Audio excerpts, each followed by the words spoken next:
So, what about the protests for the war? Were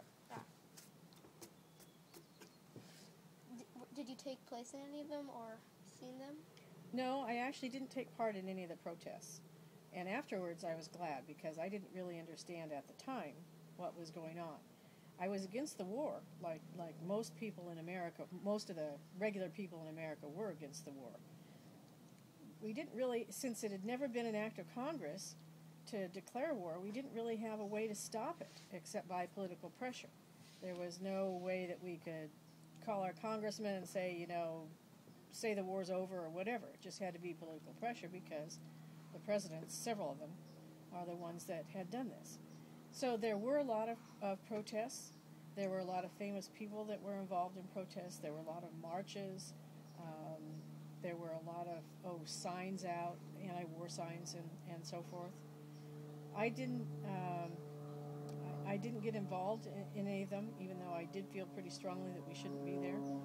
And afterwards I was glad because what happened was the protesters started to blame the soldiers instead of blaming the government. So when a particular group of soldiers would come home from Vietnam after they had served their time there, they would be greeted with boos and people would throw things at them and really gave them a hard time, blaming them for what happened, when really they were doing their duty. They were over there trying to protect the country, trying to stop the spread of communism. They thought they were doing the right thing, and they were doing what their president had told them.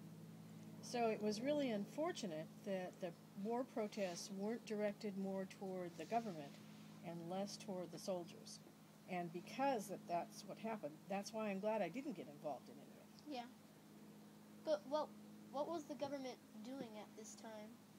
They just you know what? That's a very good question.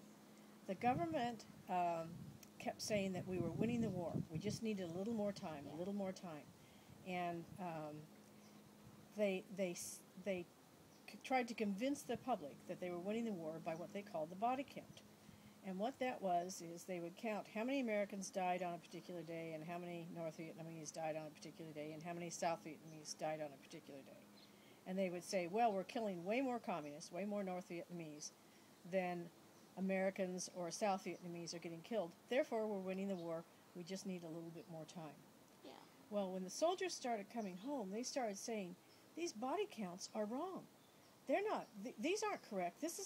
There weren't this many North Vietnamese killed, and there were a lot more Americans and South Vietnamese killed. So the body count is just all screwed up. The government's lying. Mm-hmm. And this went on for a long time before they finally got to the point where the government began to admit that maybe the body count wasn't accurate. And that was a big deal when they sort of began to acknowledge that, because that meant that we weren't winning the war the way the government was trying to convince us. And if we're not winning a war, then maybe we shouldn't be there. Well, how did people handle that? Can we pause here for a minute?